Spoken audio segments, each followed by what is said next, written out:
ধুনীয়াকৈ হেৰিটা লগা গান এটা লগা কি গান শুনিব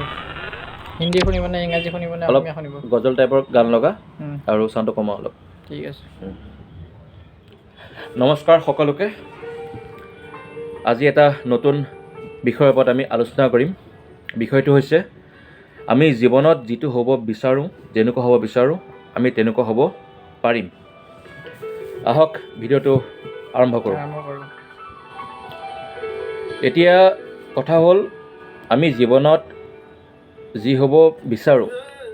যেনেকুৱা কাম কৰিব বিচাৰোঁ আমি তাত সফল হ'ব পাৰিম কিন্তু তাৰ কাৰণে মানে প্ৰথম বস্তুটো হৈছে ভক্তি আৰু শ্ৰদ্ধা তাৰ ওপৰত অধ্যয়ন কৰিব লাগিব সাধনা কৰিব লাগিব মানে তই এদিন কৰি দুদিন কৰি এৰি দিছ মন গৈছে কৰিছ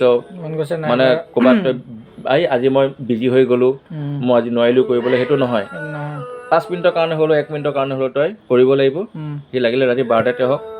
বা 3টাতে হওক বা দুপৰীয়া 12টাতে হওক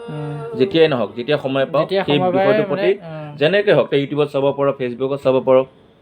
মানে অধ্যয়নটো দৰকাৰ আৰু এই অধ্যয়নেই হৈছে সাধনা তই শিকিবি কিবা এটা তপস্যা মানে আৰু তেতিয়া তই সফল হ'বি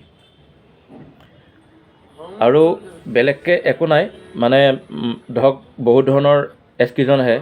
যে আমাৰ টকা পইচা নাই মোৰ টকা পইচা থকাহেঁতেন বাহিৰত গ'লোহেঁতেন পঢ়িলোহেঁতেন শিকিলোহেঁতেন মই ভাল কিবা এটা হ'লোহেঁতেন বা মোৰ জীৱনটো চাকৰি কৰোঁতেই গ'ল পৰিয়ালৰ দায়িত্ব লওঁতেই গ'ল তেনেকুৱা নহয় আচলতে এইখিনি বস্তু আমাৰ মনলৈ আহে কিন্তু এইবিলাক বস্তু আঁতৰাই যিটো বস্তু মই কৰিমেই মানে যি জুই জ্বলিছে জ্বলিবই মানে যে এইটো বস্তু মই কৰিম তাৰ প্ৰতি তই অধ্যয়ন কৰ বস্তুটোৰ প্ৰতি ভক্তি ৰাখ মানে শ্ৰদ্ধা ৰাখ মানে পূজা কৰ সেই বিষয়টোক তই পূজা কৰ তই যদি ভাল ফটোগ্ৰাফাৰ তইতো ফটো মাৰ ন নহয় নহয় তো কি হ'ল ফটোগ্ৰাফী শিকিবলৈ মন আছিলে এতিয়া শিকিবলৈতো বাহিৰত যাব লাগিব বাহিৰত গ'লে টকা পইচা লাগিব সেইটোৱে মই ক'লোঁ ন অলপ আগত এক্সকিউজন নহয় মানে টকা পইচা কেলৈ তই জান যে এইখিনি মই নোৱাৰোঁ টকা পইচা মই গোটাই বাহিৰত পঢ়িব নোৱাৰোঁ কাৰণ তোৰ এটা পৰিয়ালৰ দায়িত্ব আছে ফেমিলিৰ দায়িত্ব আছে মা দেউতাৰ লগত আছ তই এতিয়া কৰিবি কি তই নেক্সটটো ভাবিব লাগিব যে এইটো মই নোৱাৰোঁ এইটো মোৰ দ্বাৰা নহয় তেতিয়াহ'লে মই কৰিম কি তই ফটোগ্ৰাফাৰ কি এৰি দিবি নেকি এৰি নিদিওঁ বাৰু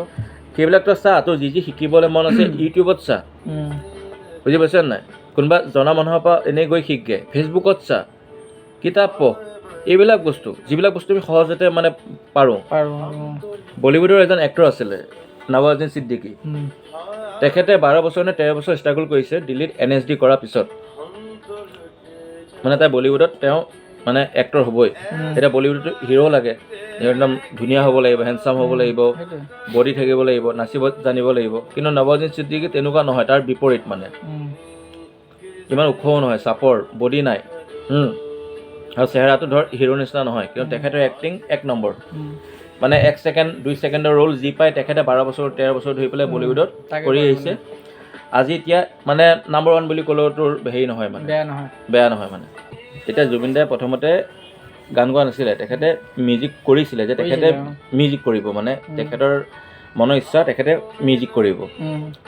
তেখেতে কীবৰ্ড বজাইছিলে তোৰ লুনা সোণোৱাল বুলি তেখেতৰ লগত তেখেতে এজন মানে ছিংগাৰ হয় গায়িকা তাৰপৰা জিতুল সোণোৱাল তেনেকৈ বহুত মানুহৰ লগত বজাইছে তাৰপিছত এই এবাৰ গুৱাহাটীত ইউথ ফেষ্টিভেল হ'ল ইউথ ফেষ্টিভেলত মানে ৱেষ্টাৰ্ণ চ'ল' গালে মানে গান তাৰপিছত গ'ল্ড মেডেল পালে তাৰপিছত মানুহে ক'লে কণ্ঠ ভাল তাৰপিছত জুবিন দাই লাহে লাহে গাব ল'লে অনামিকা ওলাল মায়া ওলাল তাৰপিছত এতিয়া চলি আছে গতিকে মেইন বস্তুটো কি জীৱনত আমি যি বিচাৰোঁ আমি যি হ'ব বিচাৰোঁ আমি হ'ব পাৰিম তাৰ প্ৰতি আমাৰ অধ্যয়ন লাগিব ভক্তি লাগিব শ্ৰদ্ধা লাগিব সাধনা লাগিব আৰু চবতছে ইম্পৰ্টেণ্ট কথা কি জান নাই কওকচোন তই ধৰ গান শুনি আছ যে না ময়ো গায়ক হ'ম তই মানে গান গাৱ হা কিন্তু তই কিমান ভাল গাৱ তোৰ গানটোৰ মাতটো তোৰ গানটো সেই হিচাপত যাব পাৰিব নাই সেই জোখমাখটো তই নিজে কৰিব লাগিব তই যদি সেই জোখমাখটো কৰিব নাজান তোৰ কিন্তু দিগদাৰ হ'ব যিকোনো কাম কৰিবলৈ গ'লে সেই কামটো আমি কৰিব পাৰিম নে নোৱাৰিম জোখমাখটো লাগিব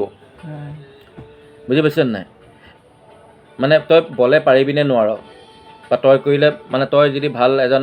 ৰান্ধনী হ'ব বিচাৰ ধৰ তই পাৰিবি নোৱাৰো মানে ক'ৰবাত দেখি নহয় মানে নিজকে বিবেচনা কৰি নিজকে মানে সুধি পেলাই আগবাঢ়িব লাগিব। গতিকে সেয়াই কথা। গতিকে ভিডিঅ'টো আজিলৈ সামৰোঁ ন। সামৰাৰ আগত মই এটা কথা কওঁ। কওকচোন। কথাটো কি, আমি জীৱনত যি হ'ব বিচাৰোঁ আমি হ'ব পাৰিম, কিন্তু কঠোৰ সাধনা লাগিব। সেয়াই কথা। ইংৰাজীত এষাৰ কথা আছে, if you shine like the sun you have to burn like the one. মানে সূৰ্যৰ নিচিনা হ'বৰ কাৰণে তই সূৰ্যৰ নিচিনাটো জ্বলিব লাগিব। সোণ জ্বলিলেহে দামী হয়, হীৰা মানে ধাৰ কৰিলেহে মানে হেৰি হয়। হীৰা যিমান ক্ষয় যাব, হীৰা যিমানে চেপ ল'ব, হীৰাৰ মূল্য সিমান বাঢ়ে। গতিকে সেয়াই, সকলোৱে ভালে থাকক, মনৰ আশাবোৰ পূৰ্ণ কৰক, আৰু আমাৰ এই চেনেলটো লাইক কৰিব, শ্বেয়াৰ কৰিব, ছাবস্ক্ৰাইব কৰিব, ফ'ল' কৰিব, আৰু যিমান পাৰে সিমান শ্বেয়াৰ কৰিব আপোনালোকে। ক'লোঁ। হ'ব দিয়ক, ৰাখিছোঁ।